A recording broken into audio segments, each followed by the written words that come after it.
Dombey and Son, by Charles Dickens. Chapter 22. A Trifle of Management, by Mr. Carker the Manager. Mr. Carker the Manager sat at his desk, smooth and soft as usual, reading those letters which were reserved for him to open, backing them occasionally with such memoranda and references as their business purport required, and parcelling them out into little heaps for distribution through the several departments of the house.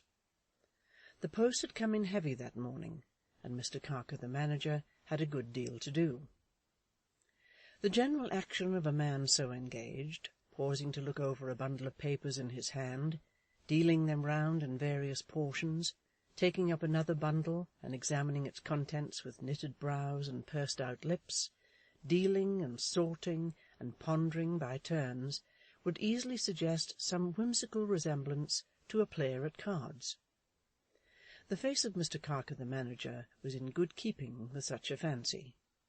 It was the face of a man who studied his play warily, who made himself master of all the strong and weak points of the game, who registered the cards in his mind as they fell about him, knew exactly what was on them, what they missed, and what they made, who was crafty to find out what the other players held, and who never betrayed his own hand. The letters were in various languages, but Mr. Carker the Manager read them all. If there had been anything in the offices of Dombey and Son that he could not read, there would have been a card wanting in the pack.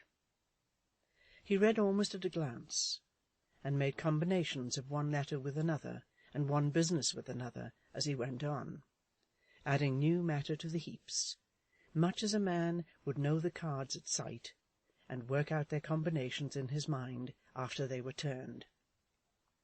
Something too deep for a partner, and much too deep for an adversary, Mr. Carker the Manager sat in the rays of the sun that came down slanting on him through the skylight, playing his game alone. And although it is not among the instincts wild or domestic of the cat tribe to play at cards, feline from sole to crown was Mr. Carker the Manager, as he basked in the strip of summer light and warmth that shone upon his table, and the ground as if they were a crooked dial-plate, and himself the only figure on it. With hair and whiskers deficient in colour at all times, but feebler than common in the rich sunshine, and more like the coat of a sandy tortoise-shell cat, with long nails nicely pared and sharpened, with a natural antipathy to any speck of dirt, which made him pause sometimes and watch the falling motes of dust, and rub them off his smooth white hand or glossy linen. Mr. Carker the Manager, sly of manner, sharp of tooth, soft of foot, watchful of eye, oily of tongue, cruel of heart, nice of habit, sat with a dainty steadfastness and patience at his work, as if he were waiting at a mouse's hole. At length the letters were disposed of, excepting one which he reserved for a particular audience. Having locked the more confidential correspondence in a drawer, Mr. Carker the Manager rang his bell. "Why do you answer it?" was his reception of his brother. "The messenger is out, and I am the next," was the submissive reply. "You are the next," muttered the manager. "Yes, creditable to me. There." Pointing to the heaps of opened letters, he turned disdainfully away, in his elbow chair, and broke the seal of that one which he held in his hand. "I'm sorry to trouble you, James," said the brother, gathering them up, "but—" "Oh, you have something to say. I knew that. Well?" Mr. Carker the Manager did not raise his eyes or turn them on his brother, but kept them on his letter, though without opening it. "Well?" he repeated sharply. "I am uneasy about Harriet." "Harriet who? What Harriet? I know nobody of that name." "She is not well, and has changed very much of late." "She changed very much a great many years ago," replied the manager, "and that is all I have to say."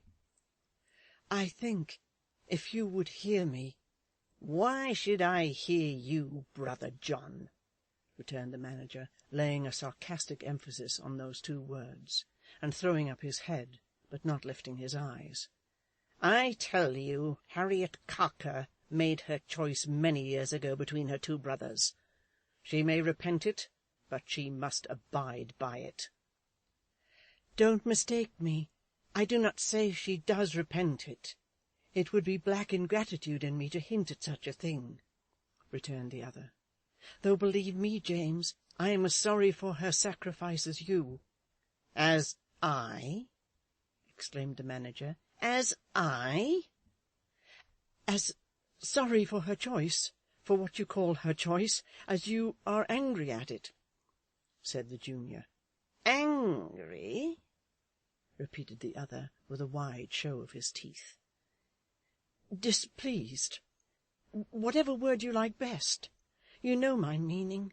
There is no offence in my intention." "There is offence in everything you do," replied his brother, glancing at him with a sudden scowl, which in a moment gave place to a wider smile than the last. "Carry those papers away, if you please. I am busy." His politeness was so much more cutting than his wrath, that the junior went to the door. But stopping at it, and looking round, he said, "When Harriet tried in vain to plead for me with you, on your first just indignation and my first disgrace, and when she left you, James, to follow my broken fortunes, and devote herself in her mistaken affection to a ruined brother, because without her he had no one and was lost, she was young and pretty. I think if you could see her now, if you would go and see her, she would move your admiration and compassion." The manager inclined his head, and showed his teeth, as who should say, in answer to some careless small talk, "Dear me, is that the case?" but said never a word. "We thought in those days, you and I both, that she would marry young and lead a happy and light-hearted life," pursued the other. "Oh, if you knew how cheerfully she cast those hopes away, how cheerfully she has gone forward on the path she took, and never once looked back. You never could say again that her name was strange in your ears. Never." Again the manager inclined his head and showed his teeth, and seemed to say, "Remarkable indeed. You quite surprise me." And again he never uttered a word. "May I go on?" said John Carker mildly. "On your way," replied his smiling brother, "if you will have the goodness." John Carker, with a sigh, was passing slowly out at the door, when his brother's voice detained him for a moment on the threshold. "If she has gone, and goes her own way cheerfully," he said, throwing the still unfolded letter on his desk, and putting his hands firmly in his pockets, "you may tell her that I go as cheerfully on mine. If she has never once looked back, you may tell her that I have sometimes, to recall her taking part with you, and that my resolution is no easier to wear away," he smiled very sweetly here, "than marble." "I tell her nothing of you. We never speak about you. Once a year, on your birthday, Harriet says always, 'Let us remember James by name, and wish him happy.' But we say no more." "Tell it then, if you please," returned the other, "to yourself. You can't repeat it too often, as a lesson to you to avoid the subject in speaking to me. I know no Harriet Carker. There is no such person. You may have a sister, make much of her. I have none."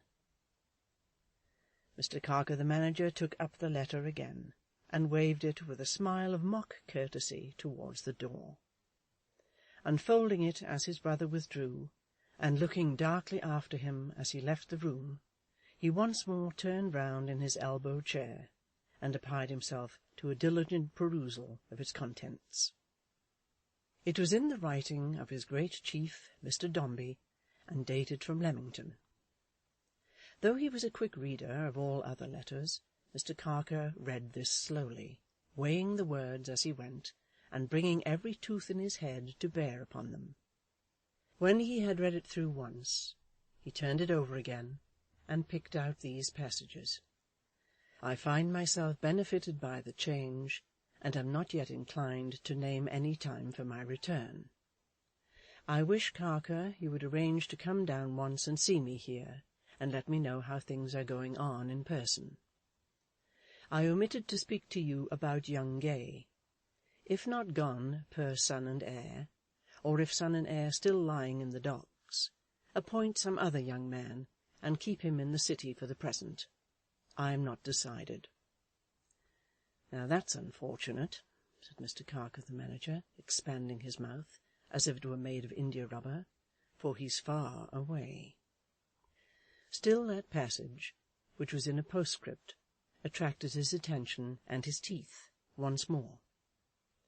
I think, he said, my good friend Captain Cuttle mentioned something about being towed along in the wake of that day. What a pity he's so far away.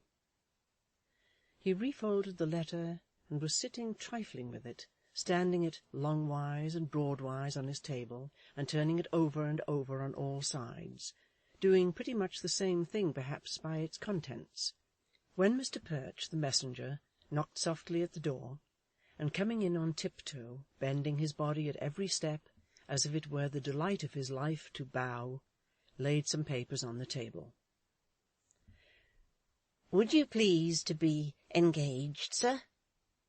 asked Mr. Perch, rubbing his hands and deferentially putting his head on one side, like a man who felt he had no business to hold it up in such a presence, and would keep it as much out of the way as possible. "Who wants me?" "Why, sir," said Mr. Perch in a soft voice, "really nobody, sir, to speak of at present. Mr. Gills, the ship's instrument-maker, sir, has looked in, about a little matter of payment, he says, but I mentioned to him, sir, that you was engaged several deep. Several deep." Mr. Perch coughed once behind his hand, and waited for further orders. "Anybody else?" "Well, sir," said Mr. Perch, "I wouldn't of my own self take the liberty of mentioning, sir, that there was anybody else, but that same young lad that was here yesterday, sir, and last week, has been hanging about the place, and it looks, sir," added Mr. Perch, stopping to shut the door, "dreadful unbusinesslike to see him whistling to the sparrows down the court, and making of 'em answer him." "You said he wanted something to do, didn't you, Perch?"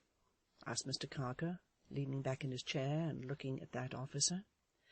"Why, sir," said Mr. Perch, coughing behind his hand again, "his expressions certainly were that he was in wants of a situation, and that he considered something might be done for him about the docks, being used to fishing with a rod and line.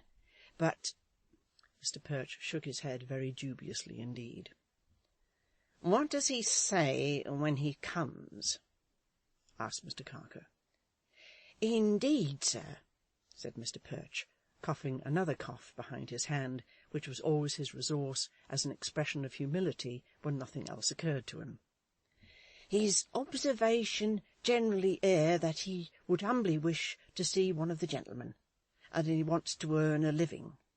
But you see, sir," added Perch, dropping his voice to a whisper, and turning in the inviolable nature of his confidence to give the door a thrust with his hand and knee, as if that would shut it any more when it was shut already, "it's hardly to be bore, sir, that a common lad like that should come a-prowling here, and saying that his mother nursed our house's young gentleman, and that he hopes our house will give him a chance on that account. I am sure, sir," observed Mr. Perch, "that although Mrs. Perch was at that time nursing a thriving little girl, sir, as we've ever took the liberty of adding to our family, I wouldn't have made so free as to drop a hint of her being capable of imparting nourishment, Not if it was never so." Mr. Carker grinned at him like a shark, but in an absent, thoughtful manner.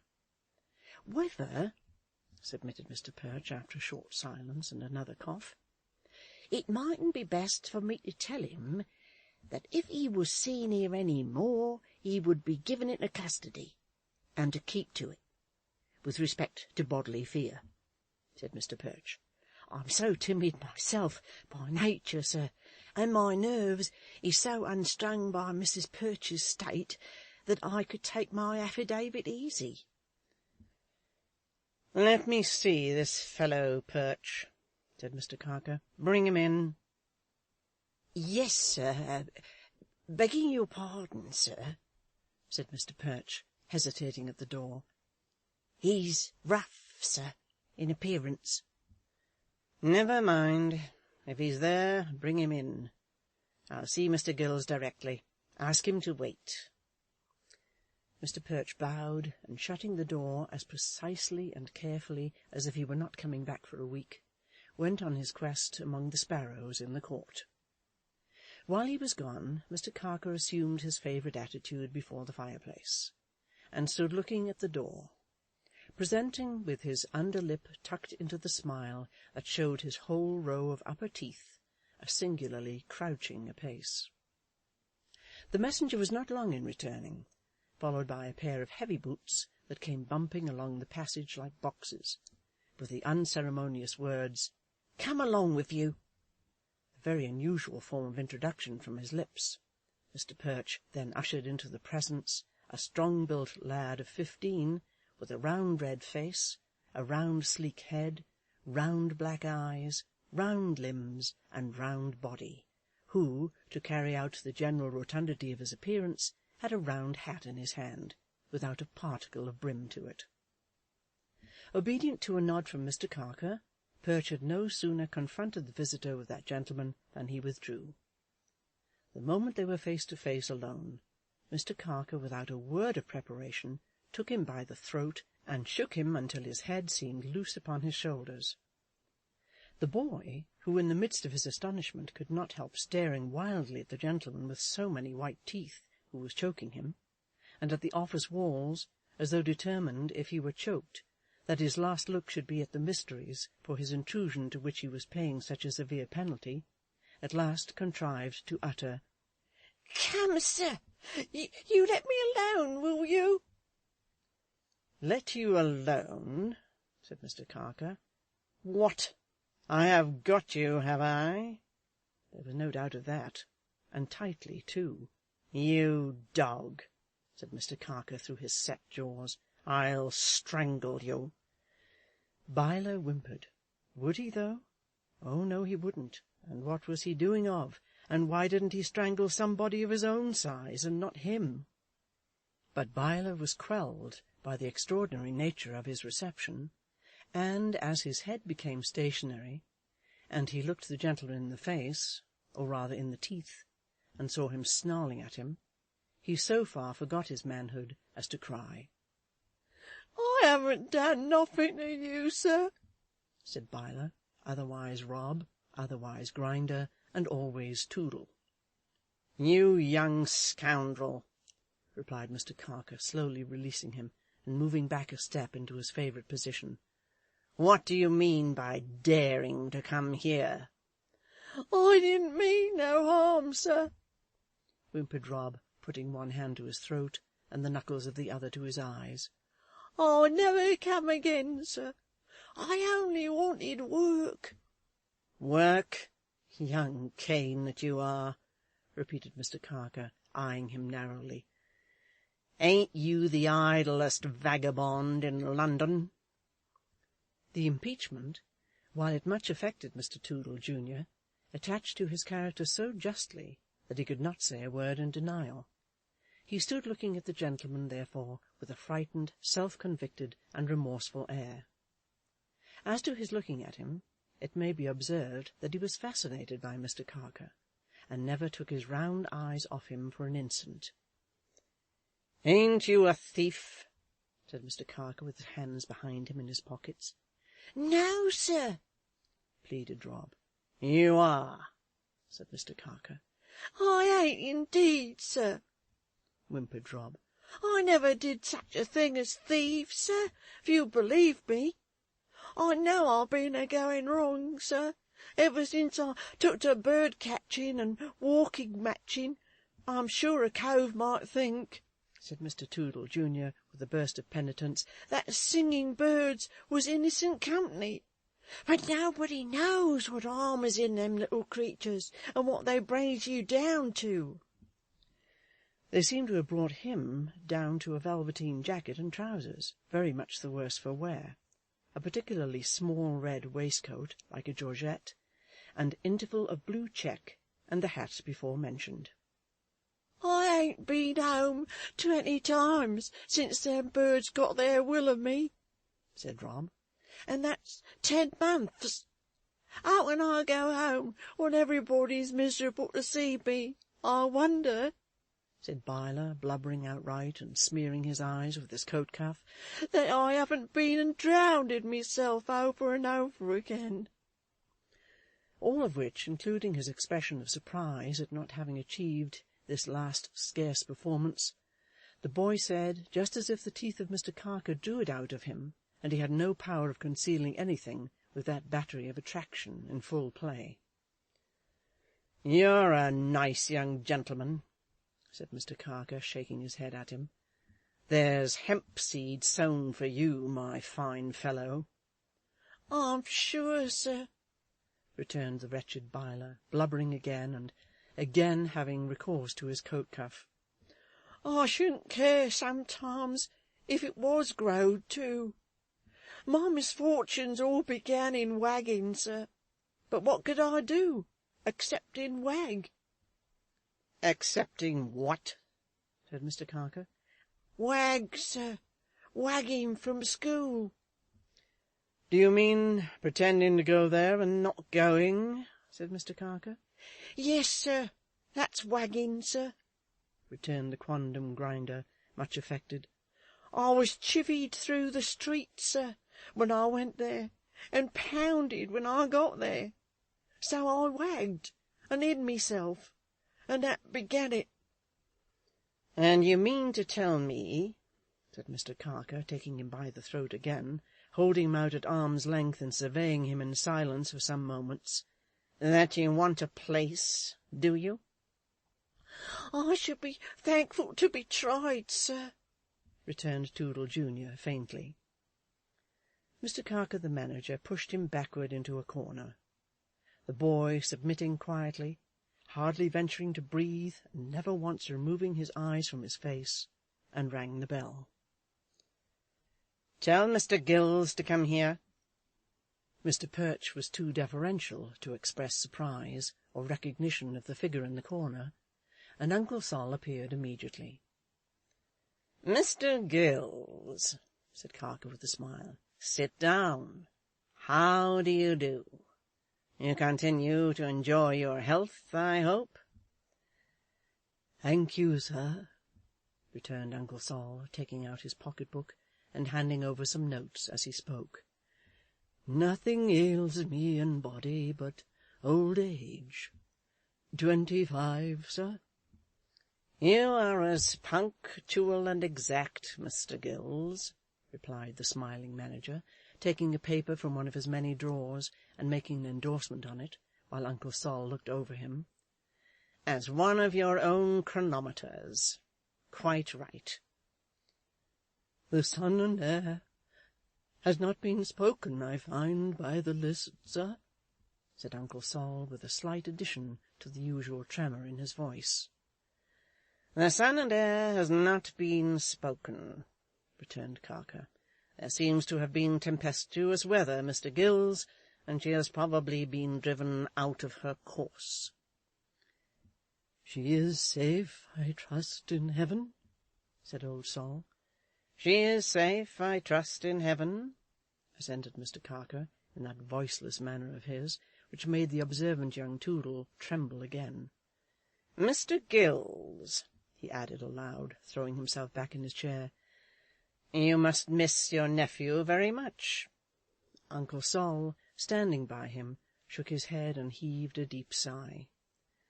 "Mr. Gills," said Carker, with his soft hand playing round his mouth, and looking up into the instrument-maker's face, "it would be company to you to have a young fellow in your shop just now, and it would be obliging me if you would give one house-room for the present. No, to be sure," he added quickly, in anticipation of what the old man was going to say, "there's not much business doing there, I know, but you can make him clean the place out, polish up the instruments, drudge, Mr. Gills. That's the lad." Sol Gills put down his spectacles from his forehead to his eyes, and looked at Toodle junior, standing upright in the corner, his head presenting the appearance, which it always did, of having been newly drawn out of a bucket of cold water. His small waistcoat rising and falling quickly in the play of his emotions, and his eyes intently fixed on Mr. Carker, without the least reference to his proposed master. "Will you give him house-room, Mr. Gills?" said the manager. Old Sol, without being quite enthusiastic on the subject, replied that he was glad of any opportunity, however slight, to oblige Mr. Carker, whose wish on such a point was a command, and that the wooden midshipman would consider himself happy to receive in his berth any visitor of Mr. Carker's selecting. Mr. Carker bared himself to the tops and bottoms of his guns, making the watchful Toodle junior tremble more and more, and acknowledged the instrument-maker's politeness in his most affable manner. "I'll dispose of him so, then, Mr. Gills," he answered, rising and shaking the old man by the hand, "until I make up my mind what to do with him and what he deserves. As I consider myself responsible for him, Mr. Gills," here he smiled a wide smile at Rob, who shook before it, "I shall be glad if you'll look sharply after him, and report his behaviour to me. I'll ask a question or two of his parents as I ride home this afternoon, respectable people, to confirm some particulars in his own account of himself. That done, Mr. Gills, I'll send him round to you to-morrow morning. Good-bye." His smile at parting was so full of teeth that it confused old Sol, and made him vaguely uncomfortable. He went home, thinking of raging seas, foundering ships, drowning men, an ancient bottle of Madeira never brought to light, and other dismal matters. "Now, boy," said Mr. Carker, putting his hand on young Toodle's shoulder, and bringing him out into the middle of the room, "you have heard me?" Rob said, "Yes, sir." "Perhaps you understand," pursued his patron, "that if you ever deceive or play tricks with me, you had better have drowned yourself, indeed, once for all, before you came here." There was nothing in any branch of mental acquisition that Rob seemed to understand better than that. "If you have lied to me," said Mr. Carker, "in anything, never come in my way again. If not, you may let me find you waiting for me somewhere near your mother's house this afternoon. I shall leave this at 5 o'clock, and ride there on horseback. Now, give me the address." Rob repeated it slowly, as Mr. Carker wrote it down. Rob even spelt it over a second time, letter by letter, as if he thought that the omission of a dot or scratch would lead to his destruction. Mr. Carker then handed him out of the room, and Rob, keeping his round eyes fixed upon his patron to the last, vanished for the time being. Mr. Carker the manager did a great deal of business in the course of the day, and showed his teeth upon a great many people. In the office, in the court, in the street, and on 'Change, they glistened and bristled to a terrible extent. 5 o'clock arriving, and with it Mr. Carker's bay horse, they got on horseback and went gleaming up Cheapside.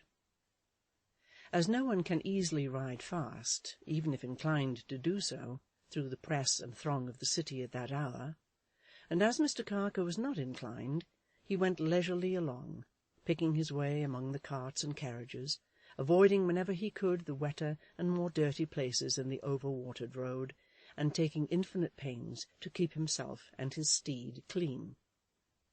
Glancing at the passers-by while he was thus ambling on his way, he suddenly encountered the round eyes of the sleek-headed Rob, intently fixed upon his face, as if they had never been taken off, while the boy himself, with a pocket-handkerchief twisted up like a speckled eel and girded round his waist, made a very conspicuous demonstration of being prepared to attend upon him at whatever pace he might think proper to go. This attention, however flattering, being one of an unusual kind, and attracting some notice from the other passengers, Mr. Carker took advantage of a clearer thoroughfare and a cleaner road, and broke into a trot. Rob immediately did the same.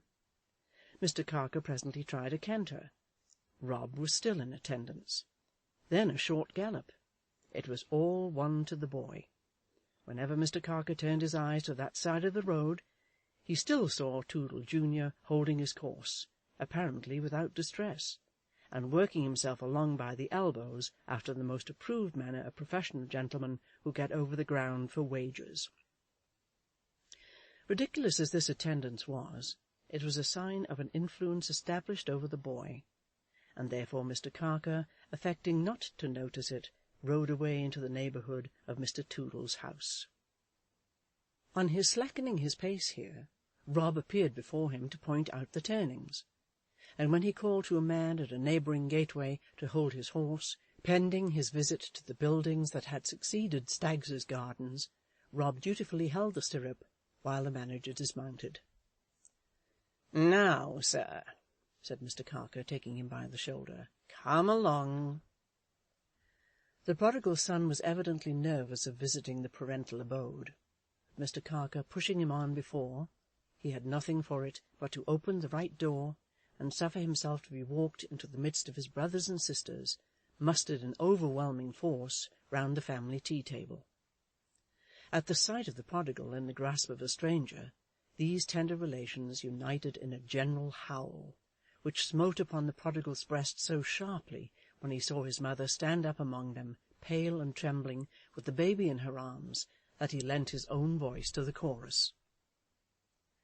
Nothing doubting now that the stranger, if not Mr. Ketch in person, was one of that company, the whole of the young family wailed the louder, while its more infantine members, unable to control the transports of emotion appertaining to their time of life, threw themselves on their backs like young birds when terrified by a hawk, and kicked violently.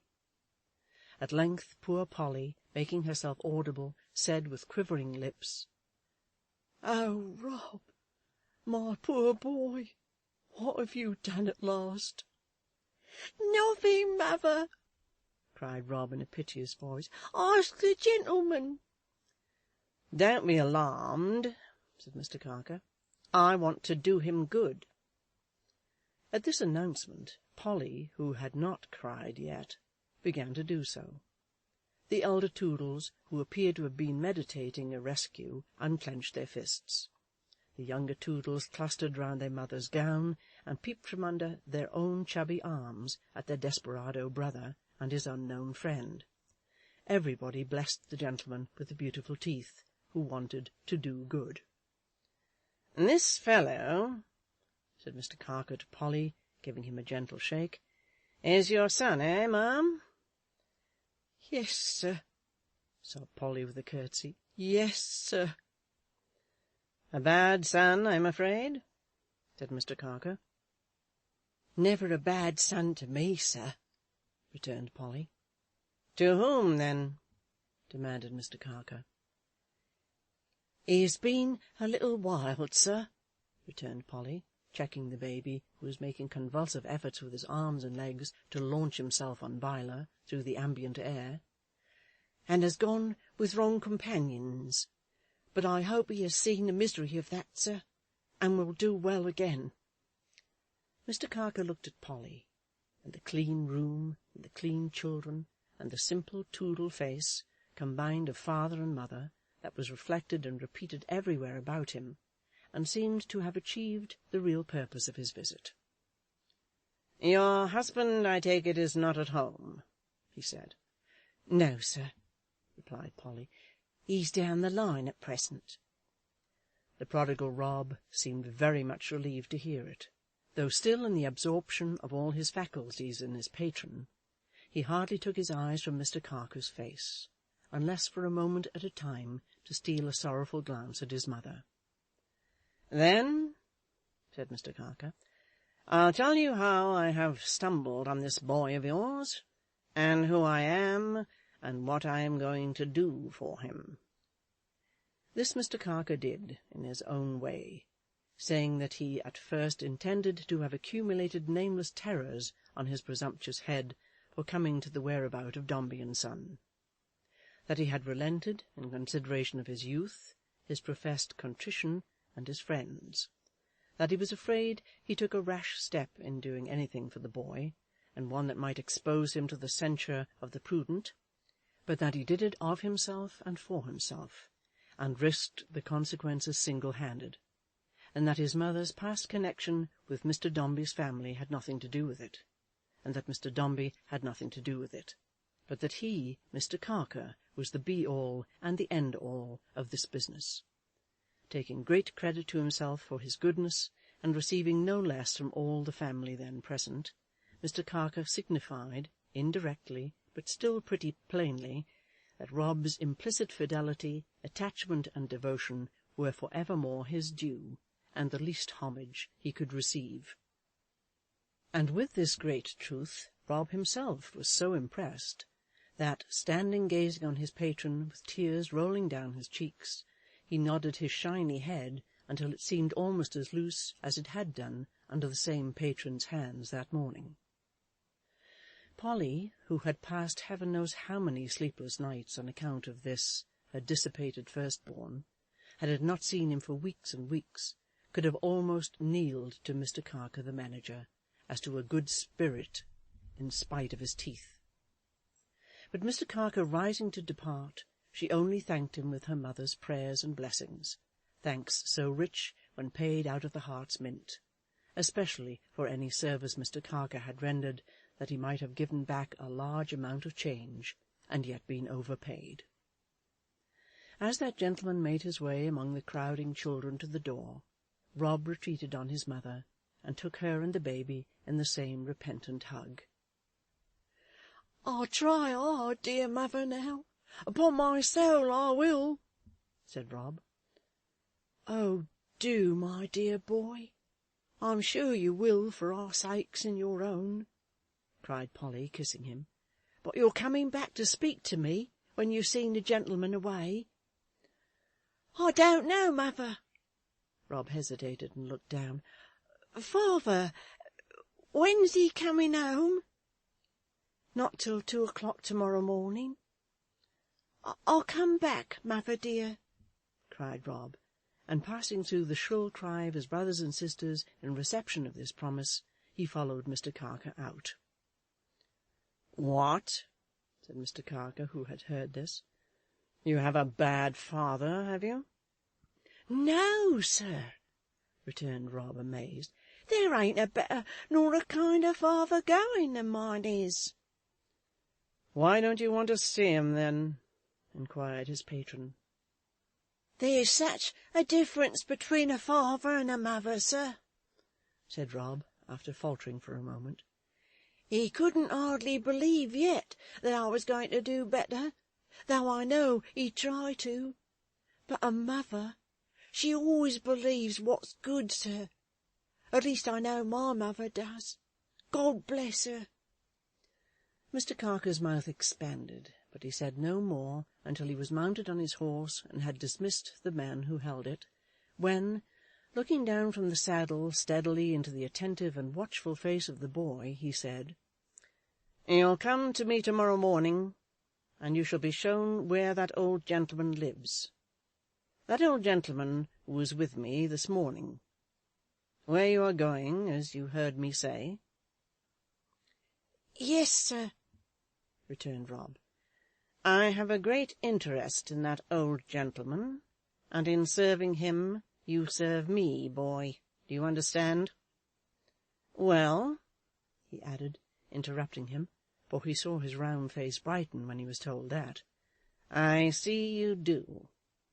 I want to know all about that old gentleman, and how he goes on from day to day, for I am anxious to be of service to him, and especially who comes there to see him. Do you understand?" Rob nodded his steadfast face and said, "Yes, sir," again. "I should like to know that he has friends who are attentive to him, and that they don't desert him, for he lives very much alone now, poor fellow, but that they are fond of him and of his nephew who has gone abroad. There's a very young lady who may perhaps come to see him. I want particularly to know all about her." "I'll take care, sir," said the boy. "And take care," returned his patron, bending forward to advance his grinning face closer to the boy's, and pat him on the shoulder with the handle of his whip. "Take care you talk about affairs of mine to nobody but me." "To nobody in the world, sir," replied Rob, shaking his head. "Neither there," said Mr. Carter, pointing to the place they had just left, "nor anywhere else. I'll try how true and grateful you can be. I'll prove you."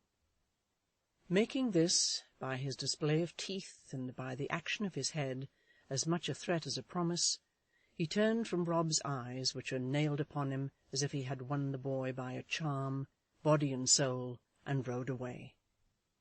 But again becoming conscious, after trotting a short distance, that his devoted henchman, girt as before, was yielding him the same attendance, to the great amusement of sundry spectators, he reined up and ordered him off. To ensure his obedience, he turned in the saddle and watched him as he retired. It was curious to see that even then Rob could not keep his eyes wholly averted from his patron's face, but, constantly turning and turning again to look after him, involved himself in a tempest of buffetings and jostlings from the other passengers in the street, of which, in the pursuit of the one paramount idea, he was perfectly heedless. Mr. Carker the manager rode on at a foot pace, with the easy air of one who had performed all the business of the day in a satisfactory manner, and got it comfortably off his mind. Complacent and affable as man could be, Mr. Carker picked his way along the streets, and hummed a soft tune as he went. He seemed to purr, he was so glad. And in some sort, Mr. Carker, in his fancy, basked upon a hearth too. Coiled up snugly at certain feet, he was ready for a spring, for a tear, or for a scratch, or for a velvet touch, as the humour took him and occasion served. Was there any bird in a cage that came in for a share of his regards? "A very young lady," thought Mr. Carker the manager through his song.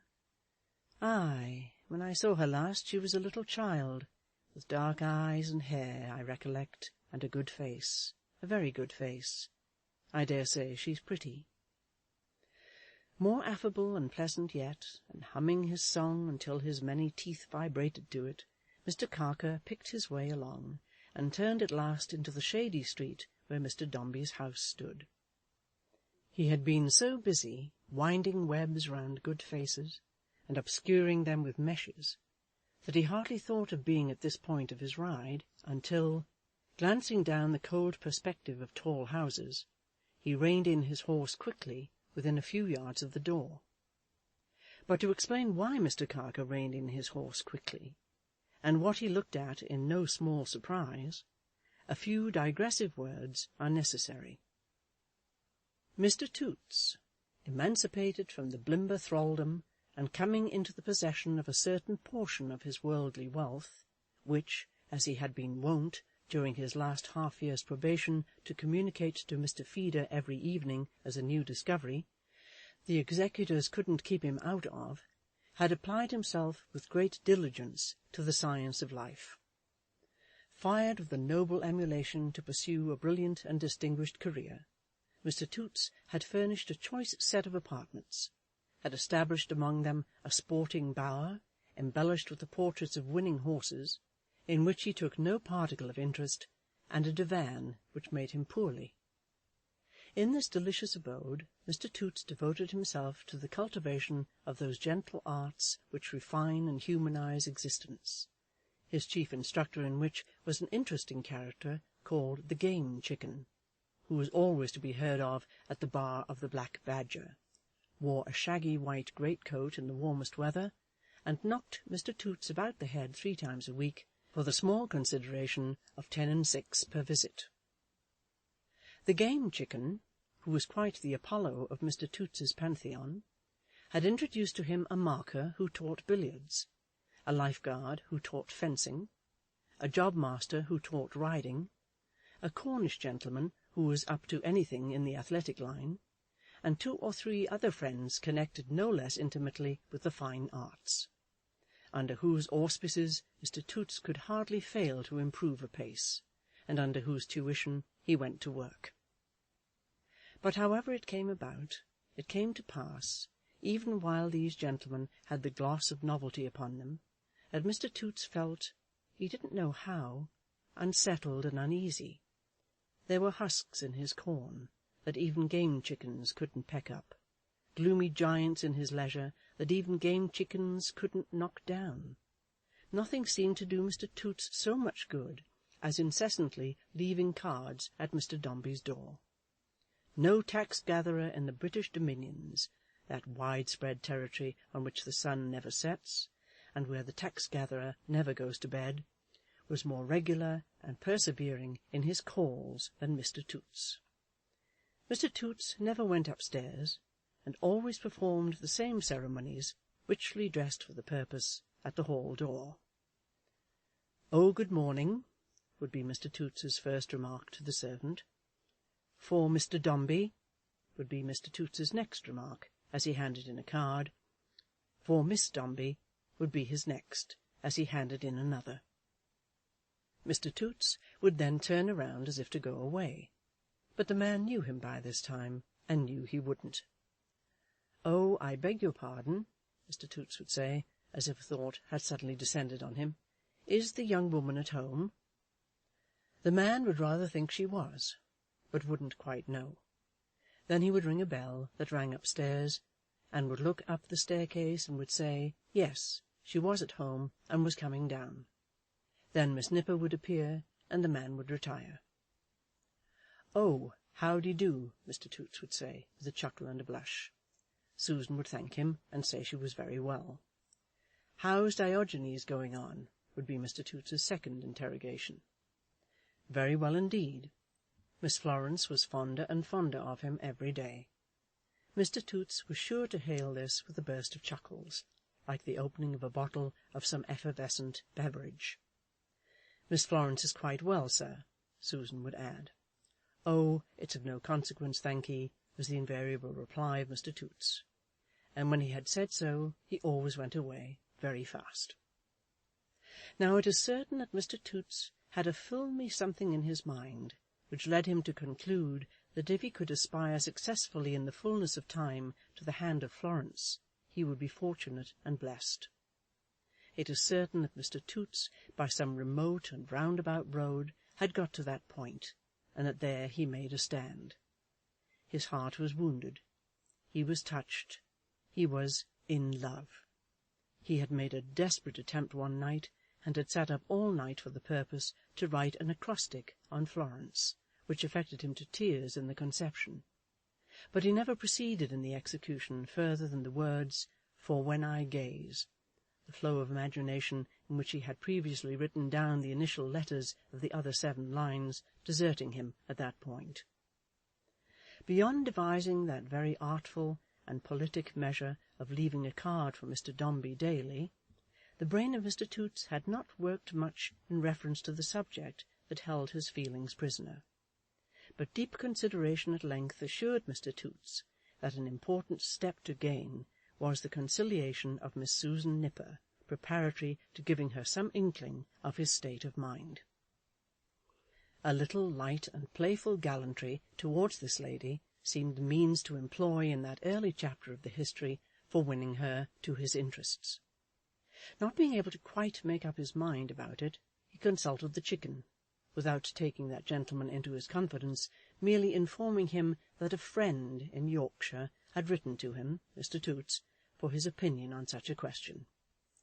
The chicken replying that his opinion always was, go in and win, and further, when your man's before you, and your work cut out, go in and do it. Mr. Toots considered this a figurative way of supporting his own view of the case, and heroically resolved to kiss Miss Nipper next day.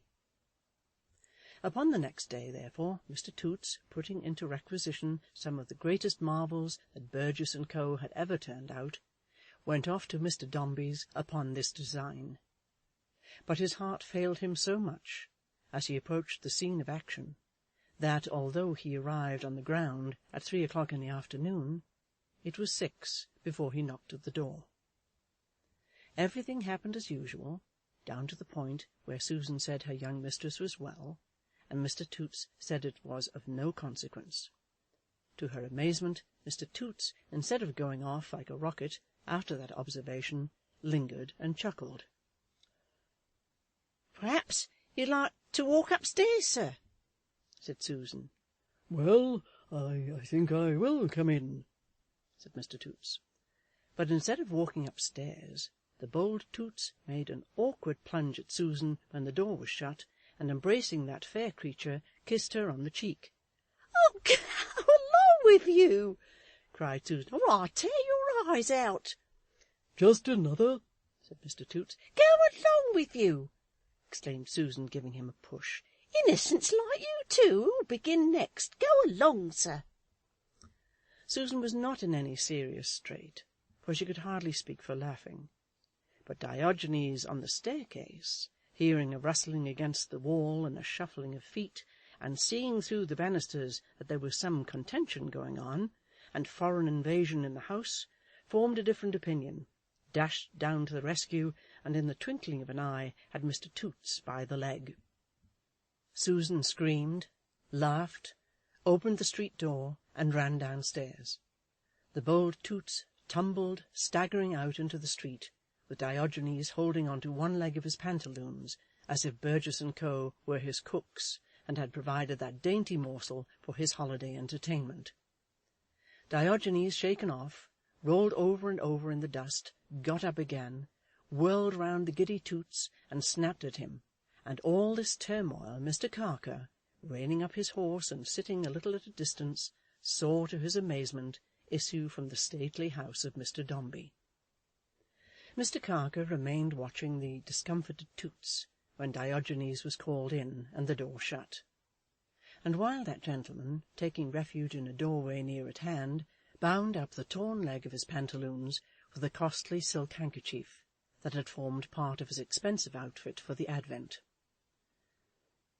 "I beg your pardon, sir," said Mr. Carker, riding up, with his most propitiatory smile. "I hope you are not hurt." "Oh, no, thank you," replied Mr. Toots, raising his flushed face. "It's of no consequence." Mr. Toots would have signified, if he could, that he liked it very much. "If the dog's teeth have entered the leg, sir," began Carker, with a display of his own. "Oh, no, thank you," said Mr. Toots. "It's all quite right. It's very comfortable, thank you." "I have the pleasure of knowing Mr. Dombey," observed Carker. "Have you, though?" rejoined the blushing Toots. "And you will allow me, perhaps, to apologize in his absence," said Mr. Carker, taking off his hat, "for such a misadventure, and to wonder how it can possibly have happened." Mr. Toots is so much gratified by this politeness, and the lucky chance of making friends with a friend of Mr. Dombey, that he pulls out his card case, which he never loses an opportunity of using, and hands his name and address to Mr. Carker, who responds to that courtesy by giving him his own, and with that they part. As Mr. Carker picks his way so softly past the house, looking up at the windows and trying to make out the pensive face behind the curtain looking at the children opposite, the rough head of Diogenes came clambering up close by it, and the dog, regardless of all soothing, barks and growls, and makes at him from that height as if he would spring down and tear him limb from limb. Well spoken, Di, so near your mistress. Another and another with your head up, your eyes flashing, and your vexed mouth worrying itself for want of him. Another as he picks his way along. You have a good scent, Di. Cats, boy, cats. End of chapter 22.